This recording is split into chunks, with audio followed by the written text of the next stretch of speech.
नमस्कार, आप देख रहे हैं नेक्स्ट 9 लाइव पर। मैं हूं आपके साथ अंकिता मिश्रा। आज के इस प्रोग्राम में बात करेंगे बृजभूषण शरण सिंह के बारे में।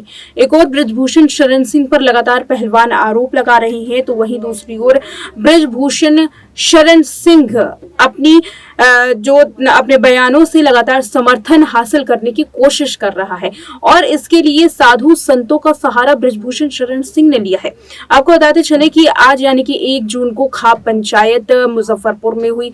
इस मुजफ्फरनगर में जो खाप पंचायत हुई, इसमें ये रणनीति तैयार की जा रही है कि आखिर बृजभूषण शरण सिंह को लेकर के सरकार पर दबाव कब तक बनाया जाए और कैसे बनाया जाए। 5 दिन का समय दिया गया है। 5 दिन के समय के अंदर अंदर अगर सरकार बृजभूषण शरण सिंह पर कोई कार्रवाई नहीं करती है तो यहाँ किसान और साथ साथ पहलवान कोई बड़ा कदम उठा सकते हैं। हालांकि इससे पहले पहलवानों ने ये फैसला लिया था कि वो अपने मेडल्स को हरिद्वार में जाकर गंगा नदी में प्रवाहित करेंगी। इसको लेकर के जो किसान नेता थे उन्होंने रोक लिया। साक्षी मलिक, बजरंग पुनिया, विनेश फोगाट, इन तीनों पहलवानों ने नरेश टिकैत से मुलाकात की, जिसके बाद नरेश टिकैत ने ये समझाया कि अगर मेडल्स नहीं लेना है तो उसे राष्ट्रपति को सौंप दिया जाए, लेकिन इस तरीके से जल में प्रवाहित ना किया जाए।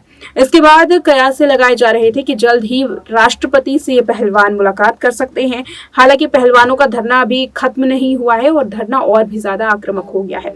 इसी बीच अब बृजभूषण शरण सिंह को डर है कि ये धरना जो है वो इतना आक्रामक रुख ना ले ले, जिसकी वजह से बृजभूषण शरण सिंह की अपनी जो रौब है, जो अपनी सांसदी है, जो अपना दबदबा है, उस पर कोई बुरा प्रभाव पड़े। इसलिए अब बृजभूषण शरण सिंह ने कमर बांध ली है, तैयारी शुरू कर दी है कि आखिर कैसे पहलवानों को यहाँ पलटवार देना है, कैसे पहलवानों को यहाँ कमजोर करना है।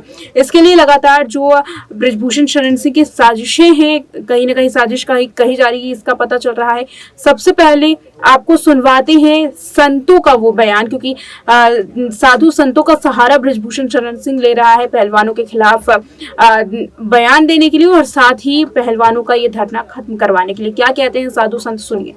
बृजभूषण शरण सिंह के ऊपर जो महिला पहलवानों ने आरोप लगाया, इस पर आप क्या चाहते हैं, क्या करना चाहेंगे? देखिए, जो बृजभूषण शरण सिंह के ऊपर जो पास्को लगा है, उसमें जिस लड़की का नाम लिया जा रहा है उसका चाचा का बयान अभी आया है कि वो लड़की जो है तो नाबालिग नहीं है, 20 साल की है। तो ये पूरे मामले के पीछे छानबीन चल रही है, लेकिन इसमें सिर्फ राजनीति है और वहाँ जो है 2024 चुनाव प्रभावित करने का जो है वहाँ जो खाप पंचायतें जुट रही हैं, टिकैत इत्यादि जुट रहे हैं। आखिर हम ये पूछना चाहते हैं कि वो जितने लोग वहाँ इकट्ठा हो रहे हैं, चंद्रशेखर रावण इत्यादि, क्या इन लोगों को उस नाबालिग दलित बेटी साक्षी की जो निर्मम हत्या हुई है, इस पर इनका जो है तो कोई संवेदना नहीं आई, इनका कोई ट्वीट नहीं आया, क्योंकि वो मुस्लिम समुदाय से है। इनको जो है सिर्फ वोट की राजनीति करना है। इसलिए देखिए, अपराध करने वाला चाहे कोई भी हो, किसी समुदाय से हो, किसी धर्म से हो, अपराधी होता है। लेकिन जो राजनीतिक भेड़िए हैं ना, ये सिर्फ अपनी सत्ता के लिए देखते हैं कि इनकी सत्ता के लिए वोट न प्रभावित होने पाए, चाहे जो है बेटियां बलि चढ़ जाएं। बृजभूषण शरण सिंह के ऊपर जो आरोप लगे हैं उसकी भाई मैं तो कुछ नहीं कर सकता हूं। जांच चल रही है, जांच में जो आएगा, उन्होंने तो कह दिया है कि हर तरह की जांच के लिए मैं तैयार हूं और उन्होंने स्वयं बयान दिया है कि अगर मैं दोषी पाया जाऊं किसी भी जांच में तो मुझे फांसी पर टांग दो। तो मेरा कहना है कि निर्दोष को सजा नहीं होना चाहिए और अगर कोई दोषी है तो चाहे वो कोई भी हो, बचना नहीं चाहिए। तो ये आपने सुना कि साधु संतों का बृजभूषण शरण सिंह को सुनने के बाद क्या रिएक्शन है। हालांकि आपको बताते चले कि बृजभूषण शरण सिंह पर ये आरोप लगाए जा रहे हैं कि परिवार को अब तोड़ने की कोशिश कर रहा है बृजभूषण शरण सिंह। देखिए, जो आरोप लगाए थे नाबालिग के केस में कि नाबालिग के साथ यौन उत्पीड़न किया गया है, जिसके बाद पॉक्सो एक्ट लगा। ये तमाम जो धरना है वो इसी वजह से शुरू हुआ था। अब इसको लेकर के बृजभूषण शरण सिंह की साजिशों का एक के बाद एक खुलासा हो रहा है। दरअसल हाल में ही नाबालिग के चाचा सामने आए थे, उसके बाद अब नाबालिग के पिता सामने आते हैं। नाबालिग के चाचा कहते हैं कि ये जो लड़की है वो नाबालिग नहीं है, लेकिन पिता कहते हैं कि लड़की नाबालिग है और इस साल दिसंबर में वो 17 साल की होगी। ये दोनों भाइयों का अपना एक अलग अलग पक्ष है जो वो मीडिया के सामने रख रहे हैं, पूरी जनता के सामने रख रहे हैं। पिता का कहना है कि उसके चाचा पर दबाव बनाया गया जिसकी वजह से वो ऐसा बयान दे रहे हैं। अगर ये बात कहीं ना कहीं अगर सच निकलती है तो परिवार के लिए तो मुसीबत है ही, साथ ही सरकार के लिए भी मुसीबत है। कई लोगों का कहना है कि बृजभूषण शरण सिंह को पार्टी से ही निकाल देना चाहिए क्योंकि 2024 का चुनाव नजदीक है और ऐसे में पार्टी को इसका खासा प्रभाव देखने के लिए मिल सकता है। फिलहाल आपको इस रिपोर्ट में दिखाते हैं कि आखिर जो पिता को लेकर के बयान सामने आ रहा है वो है क्या। ओलंपिक पदक जीतने वाले भारतीय पहलवान पिछले कई महीनों से कुश्ती संघ के अध्यक्ष रहे बृजभूषण शरण सिंह पर यौन शोषण के आरोप में गिरफ्तारी की मांग कर रहे हैं। जंतर मंतर पर कई महीनों से विरोध प्रदर्शन चल रहा है। कभी पुलिस के साथ भिड़ंत की तस्वीरें वायरल होती हैं तो कभी वीडियोस आम लोगों का गुस्सा भड़का देती हैं। अब जनता का गुस्सा भी सरकार और पुलिस के खिलाफ दिखाई दे रहा है।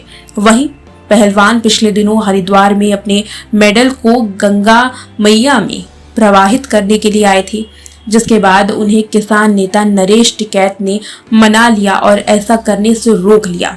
दलील ये थी कि ये मेडल उनका ही नहीं बल्कि पूरे देश का गौरव है और अगर इस मेडल को नहीं रखना तो इसे राष्ट्रपति को सौंप देना चाहिए। इसी बीच आरोप लगाने के बाद अभी यौन शोषण का शिकार हुए पीड़िता के पिता सामने आए हैं। पीड़िता के पिता ने बेटी को न्याय दिलाने की मांग की है। एक रिपोर्ट के मुताबिक महिला पहलवान जिस नाबालिग के साथ यौन शोषण का आरोप लगाए हुए बृजभूषण शरण सिंह के खिलाफ गिरफ्तारी की मांग कर रही है, उसके पिता सामने आए हैं। खुद को पीड़िता के चाचा बताकर एक प्रेस कॉन्फ्रेंस में शख्स ने महिला पहलवान को बालिग बताया था। अब पिता का बयान भी सामने आया है। पिता ने बयान देते हुए कहा कि उनकी बेटी अभी भी नाबालिग है। इसी साल दिसंबर में 17 साल की होने वाली है और कैंप के दौरान जब वो ज्वाइन कर कुश्ती सीख रही थी, यानी कि जब उसने कैंप ज्वाइन किया था, वो कुश्ती की ट्रेनिंग ले रही थी, तो उस वक्त उसकी उम्र महज 16 साल की थी। तभी उसके साथ उत्पीड़न हुआ है। पिता का कहना है कि मेरा विनेश फोगाट और साक्षी मलिक से कोई मतलब नहीं है। अपनी बेटी को न्याय दिलाने के लिए लड़ाई लड़ रहा हूं और सुप्रीम कोर्ट पर मुझे पूरा भरोसा है। आपको बताते चले कि लगातार अब ये विवाद परिवार के अंदर फूट को दर्शा रहा है और कौन सच बोल रहा है, अब इसकी तलाश ली जा रही है। क्या चाचा सही हैं या पिता, और क्या है उस पीड़िता की असली आयु, इस पर अब पुलिस की पैनी नजर है। तो ये सुना आपने पिता का बयान। पिता क्या कह रहे हैं, उनका इस पूरे जो धरना है इससे मतलब नहीं है, लेकिन उनका कहना है कि वो अपनी बेटी को इंसाफ दिलाने की लड़ाई में खड़े हैं। अब देखना यह है कि बृजभूषण शरण सिंह पर कोर्ट क्या फैसला लेता है, क्योंकि अब जहां एक और खाप पंचायत अपनी रणनीति बना रही है, वहीं दूसरी ओर बृजभूषण शरण सिंह ने भी अपनी रणनीति तैयार कर ली है। ये दोनों अब सीधे तौर पर आमने सामने हैं और सबकी निगाहें टिकी है अब सिर्फ कोर्ट पर। देखते हैं कोर्ट क्या फैसला लेता है और किसकी होगी जीत और किसकी होगी हार। फिलहाल आज के इस रिपोर्ट में इतना ही। देखते रहे नेक्स्ट 9 लाइव।